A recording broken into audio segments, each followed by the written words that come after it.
এবং নিরীহ শিক্ষার্থীদেরকে নির্বিচারে গুলি করে হত্যার প্রতিবাদে ইসলামী আন্দোলন বাংলাদেশ ঢাকা মহানগর উত্তর দক্ষিণ কর্তৃক আয়োজিত আজকে বিক্ষোভ মিছিল পূর্ব সমাবেশে এখন প্রধান অতিথির গুরুত্বপূর্ণ ভাষণ প্রদান করবেন ইসলামী আন্দোলন বাংলাদেশের সংগ্রামী আমির, এদেশের সর্বস্তরের ছাত্র যুবক সহ সর্বসাধারণ অবস্থার প্রতীক মানবতাবাদী জননেতা মুফতি সৈয়দ মোহাম্মদ রেজাউল করিম পীর সাহেব হুজুর সাহেব।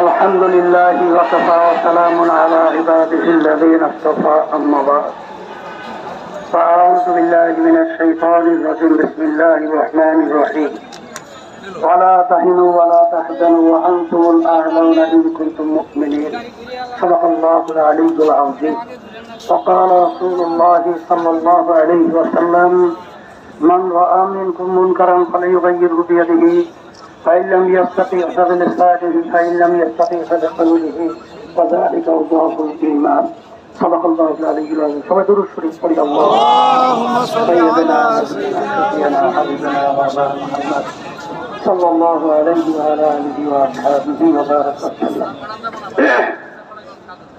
ইসলামী আন্দোলন বাংলাদেশ কর্তৃক আজকে ঢাকা উত্তর দক্ষিণ মহানগর শাখা কর্তৃক আয়োজিত আজকে এই প্রতিবাদ এবং এই বিক্ষোভের পূর্বে এই সমাবেশে বক্তৃতা দেওয়ার মতো কিছু নেই। বক্তৃতা আমরা সবাই জানি কোন উদ্দেশ্যে আমরা এখানে এসেছি। তবে আজকে ইসলামী আন্দোলন বাংলাদেশ প্রতিষ্ঠিত হয়েছে, তার লক্ষ্য উদ্দেশ্য হল অন্যায় প্রতিবাদ, ন্যায়ের পক্ষে। আজকে বাংলাদেশে যে তাণ্ডব চলেছে, যে হত্যাযজ্ঞ চলেছে, যে নৈরাজ্যতা চলেছে, যে অবিচার চলেছে, যে গুন্ডামি চলেছে, যে সন্ত্রাসী চলেছে এবং আমার নিরীহ আমার ছেলেদেরকে যেভাবে নির্বিচারে পাখির মতো গুলি করে যেভাবে হত্যা করা হয়েছে, এটা দেখে কোন সাধারণ যার ভিতরে একটু মানবতা রয়েছে কখনোই সে ঘরে ঘুমাতে পারে না। তারই অংশ হিসেবে আজকে আমি রাজপথে এসেছি। আজকে আমার ছেলেদেরকে, আমার মেয়েদেরকে আজকে ওরা নির্বিচারে পাখির মতো গুলি করে হত্যা করবেন। আমি বিশেষ করে আমার ছেলেদের, আমার মেয়েদের গার্জিয়ানদেরকে, অভিভাবকদেরকে বলবো, আপনার সন্তানদেরকে রাস্তায় গুলি করবে, হত্যা করবেন আর আপনারা ঘরে থাকবেন, এটা হতে পারে না। সাথে সাথে আজকে কোন দেশে আমরা বসবাস করছি? আজকে আশ্চর্য, একটা ছেলে আবু সাইদ, আবু সাইদের হাতে কোনো অস্ত্র নেই, ওর হাতে কোনো লাঠি নেই, ও একটা মেধাবী ছাত্র, ও কোন সন্ত্রাসীর কোন তালিকা উন্নয়নে নেই। সেখানে ঠান্ডা মাথায় ওর বুকের ভিতরে একটা নয় কয়েকটা গুলি করে পাখির মতো লুকিয়ে ফেলা হয়েছে। আর সেটা আমরা বসে বসে দেখবো? আর সেটা আমরা সহ্য করবো? এটা হতে পারে না।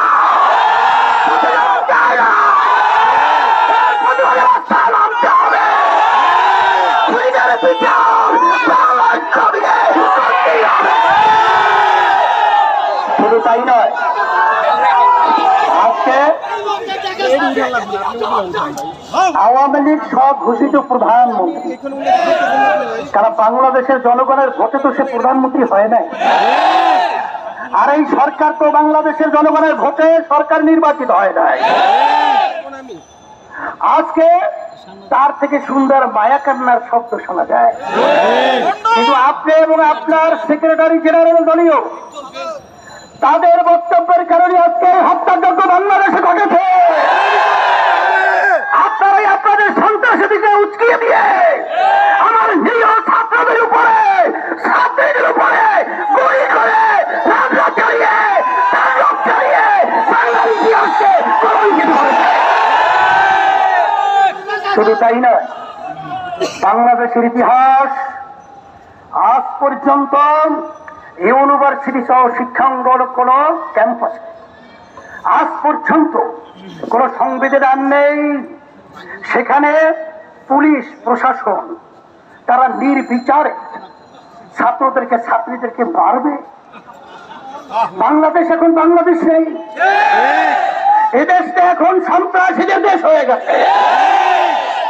এখন আমরা দেশের ভিতরে বসবাস করার মতো উপযোগী কোন রাষ্ট্র বলতে এদেশে নেই। এখন আমরা কোথায় যাব? আজকে রাস্তায় নামলে প্রতিবাদ করলে আজকে গুলি করা হয়, আজকে জেলে দেওয়া হয়, আজকে অন্যহানি করা হয়। এখন আমাদের দেশ ছেড়ে আমরা ভারত যাব? আমরা কি ইউরোপ এবং বিভিন্ন অন্যান্য দেশে আমরা নাগরিক হব? না, আমরা এই দেশের মাটির জন্মগ্রহণ করেছি, আমরা এই দেশের সন্তান, আমরা এই দেশেই থাকবো। বাংলার জমি থেকে উৎখাত করে ছাড়বো।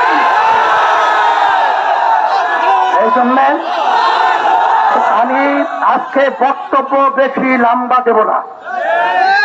আজকে আইনমন্ত্রী, প্রধানমন্ত্রী এখন যারা নাকি ন্যায্য অধিকার দাবি নিয়ে রাজপথে এসেছিল তাদের কাছে বসার জন্য প্রস্তাব করছেন, কিন্তু যেই যানগুলো ধরে গেল, যেই মায়ের কোল খালি হলো, সেই সন্তান আজকে মা এতিম হলো, আজকে মা সন্তান হারা হলো, সেই সন্তানদের কি বিচার হবে? তাদেরকে কিভাবে ফেরত দেওয়া হবে? না, কোটা সংস্কার হবে, তাদের পক্ষে তো আমরা আগেও ছিলাম। কিন্তু আজকে আমার প্রশাসন ভাইদেরকে বলবো, কোন হৃদয়বান মানুষ যার একটু বিবেক রয়েছে সে তার গুলি নিয়ে তার সন্তানের বুকে গুলি করতে পারবে? তাহলে এই নরপিশাচ সন্তানদের বুকে কেন গুলি করলি? বুঝে গেল তোরা প্রশাসনের নামে কলঙ্ক। আর তোমরা প্রশাসন কি আওয়ামী লীগের লালিত পালিত ক্যাডার করবে না বাংলাদেশের প্রজাতন্ত্রের কর্মচারী? কিন্তু তোমাদের কার্যক্রমের মাধ্যমে আজকে প্রজাতন্ত্রের কর্মচারী প্রমাণিত হয় নাই। তাই আমরা সবাই আপনার সকলকে আহ্বান করব, আসেন আজকে বুদ্ধিজীবী, শিক্ষাজীবী, রাজনৈতিক যত পেশার পেশা যারা আমরা বাংলাদেশে বসবাস করি, আমরা এই অন্যায়ের বিরুদ্ধে, এই অন্যায় হত্যার প্রতিবাদে, এই জালিমদের বিরুদ্ধে একসঙ্গে যদি ঝাঁপিয়ে পড়ি, এই আহ্বান আমি সকলকে করছি। আসেন, আর বসে থাকলে আমাদের পায়ের নিচে মাটি থাকবে না, আমাদের যানবাহন ইজ্জতের নিরাপত্তা থাকবে না, আমাদের স্বাধীনতা থাকবে না। আমাদের স্বাধীন দেশে আমাদের স্বাধীনতা নিশ্চয়তা করার জন্যই রাজপথে নামার জন্য সকলকে আহ্বান জানাচ্ছি। সাথে সাথে আগামী দিন আলহামদুলিল্লাহ আজকে সারা দেশে আমাদের জেলা মহানগরী এর প্রতিবাদ বিক্ষোভ হচ্ছে। আগামী দিন জুমার পরে যারা নাকি আজকে ন্যায়ের পক্ষে জীবন দিয়েছে, অন্যায়ভাবে যাদেরকে হত্যা করা হয়েছে, তাদের রুহের মাগফিরাতের জন্য দোয়া হবে এবং সাথে সাথে সকলকে নিয়ে বিক্ষোভ প্রতিবাদ মিছিল হবে। এবং আগামী দিন যুবক সমাবেশ হবে এখানেই, আল্লাহ কবুল করুক বিকালে। এই প্রতিবাদে আমি সকলকে রহমত জানিয়ে সকল কাছে দোয়া করে আলোচনা শেষ করতে আল্লাহুম্মা আমিন। রব্বানা আতিনা ফিদ দুনিয়া হাসানাহ ওয়া ফিল আখিরাতি হাসানাহ ওয়া কিনা আযাবান নার বিরহমাতিকা ইয়া আরহামার রাহিমিন।